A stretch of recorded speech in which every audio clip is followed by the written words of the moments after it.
마태복음 21장. 예수님과 제자들이 예루살렘에 가까이 오시다가 올리브산 기슭에 있는 벳바게라는 곳에 이르렀습니다.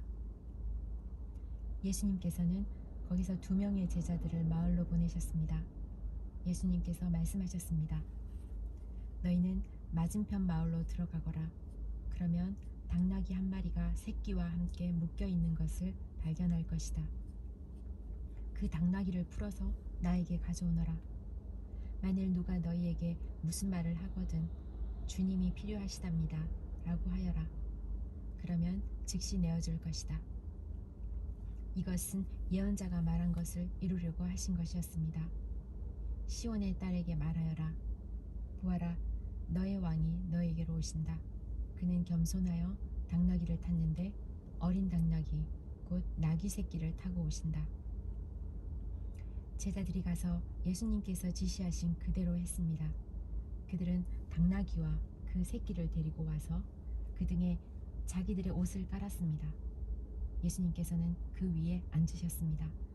수많은 사람들이 자기 옷을 벗어 길에 깔았고 나뭇가지를 잘라 똑같이 했습니다. 예수님의 앞뒤에서 따라가던 사람들이 소리쳤습니다. 다윗의 아들에게 호산나, 주님의 이름으로 오시는 분이 복되도다. 높은 곳에서 호산나. 예수님께서 예루살렘으로 들어가셨을 때 온 도시는 흥분으로 가득 찼습니다. 사람들이 물었습니다. 이 사람이 누구냐? 사람들이 대답했습니다. 이 사람은 갈릴리 나사렛 출신의 예수라는 예언자입니다. 예수님께서 성전에 들어가셨습니다. 예수님께서는 성전에서 사고 파는 사람들을 모두 내쫓으시며 돈 바꾸어 주는 사람들의 책상과 비둘기 파는 사람들의 의자를 둘러 엎으셨습니다. 그리고 사람들에게 말씀하셨습니다. 내 집은 기도하는 집이라 불릴 것이다 라고 성경에 기록되어 있는데 너희는 오히려 강도의 소굴로 바꾸어버렸다. 성전에서 보지 못하는 사람들과 다리를 저는 사람들이 예수님께 오자 예수님께서는 그들을 고쳐주셨습니다.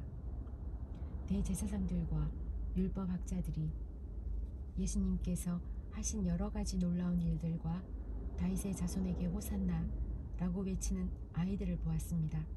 그들은 매우 화가 났습니다. 그래서 예수님께 말했습니다.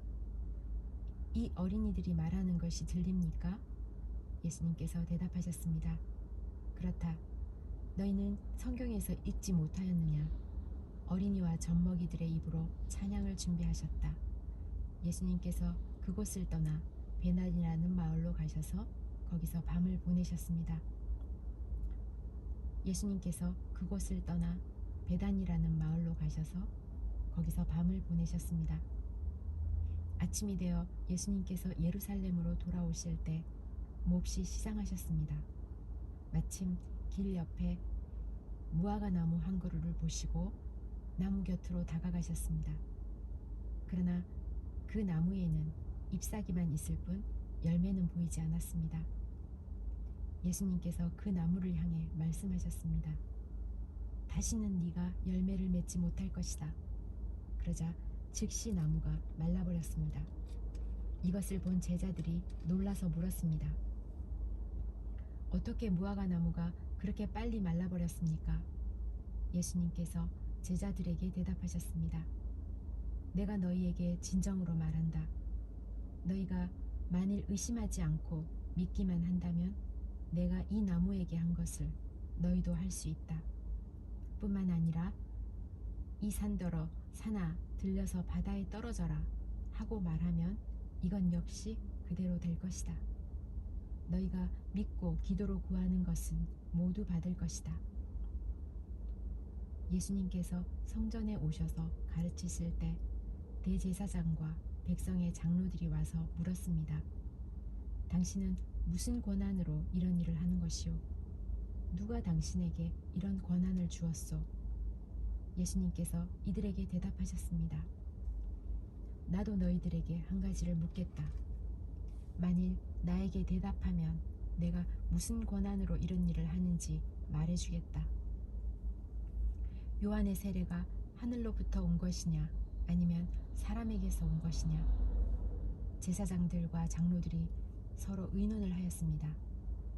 만일 우리가 하늘로부터 왔다고 하면 그러면 어째서 너희는 요한을 믿지 않았느냐? 라고 말할 것이고, 그렇다고 사람에게서 왔다고 하자니 백성들이 두렵구나. 왜냐하면 모든 백성들이 그를 예언자라고 믿고 있기 때문이다. 그래서 그들은 예수님께 대답했습니다. 우리는 알지 못하오. 그러자 예수님께서 말씀하셨습니다. 그러면 나도 너희에게 내가 어떤 권한으로 이런 일들을 하는지 말하지 않겠다. 너희는 어떻게 생각하느냐? 어떤 사람에게 두 아들이 있었다. 그가 첫째 아들에게 가서 말했다. 아들아, 오늘은 포도밭에 가서 일해라. 그 아들은 싫습니다. 라고 대답했다. 그러나 나중에 마음을 바꾸고 포도밭으로 갔다. 이번에는 둘째 아들에게 가서 아까와 똑같이 말했다. 둘째 아들은 대답했다. 예, 그렇게 하겠습니다. 그러나 실제로는 가지 않았다. 두 아들 가운데서 누가 아버지의 뜻대로 행하였느냐? 그들이 대답했습니다. 첫째 아들입니다. 예수님께서 그들에게 말씀하셨습니다. 내가 너희에게 진정으로 말한다. 세리와 창녀들이 너희보다 먼저 하나님의 나라에 들어갈 것이다. 요한이 올바른 길로 너희에게 왔으나 너희는 그를 믿지 않았다. 그러나 세리와 창녀들은 그를 믿었다. 너희는 이것을 보고도 여전히 회개하지 않고 그를 믿지 않았다. 다른 비유도 잘 들어보아라. 어떤 밭 주인이 있었다. 그가 포도밭을 일구고 담장을 두르고 포도즙을 짤 구덩이를 파고 망대를 세웠다. 그리고 포도밭을 농부들에게 빌려주고 여행을 떠났다.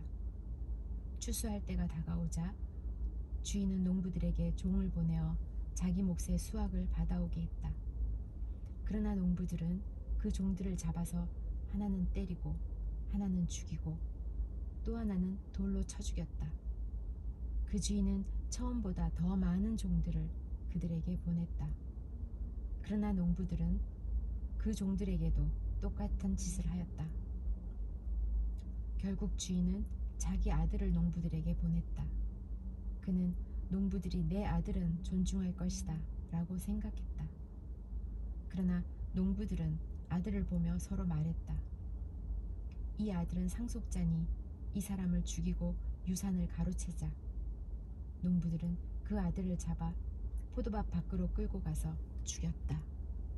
그렇다면 포도밭 주인이 왔을 때 이 농부들을 어떻게 하겠느냐?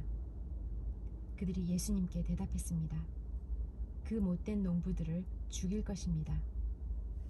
그리고 그 포도밭은 제때에 수확한 것을 바칠 수 있는 다른 농부들에게 빌려줄 것입니다. 예수님께서 그들에게 말씀하셨습니다. 성경에서 이 말씀을 읽지 못하였느냐? 건축자가 버린 돌이 모퉁이의 머릿돌이 되었다. 이것은 주님께서 하신 일이니 우리 눈에 놀라운 일이다. 그러므로 내가 너희에게 말한다. 하나님께서는 하나님의 나라를 너희에게서 빼앗아 열매를 맺는 민족에게 주실 것이다. 이 돌 위에 떨어진 사람은 깨어질 것이며 또한 이 돌이 사람 위에 떨어지면 그는 산산조각이 날 것이다. 대제사장들과 바리새파 사람들은 예수님의 이 비유를 듣고 자신들을 두고 하시는 말씀이란 것을 알았습니다. 그들은 예수님을 체포하고 싶었지만 사람들이 두려웠습니다. 왜냐하면 사람들은 예수님을 예언자로 생각하고 있었기 때문입니다.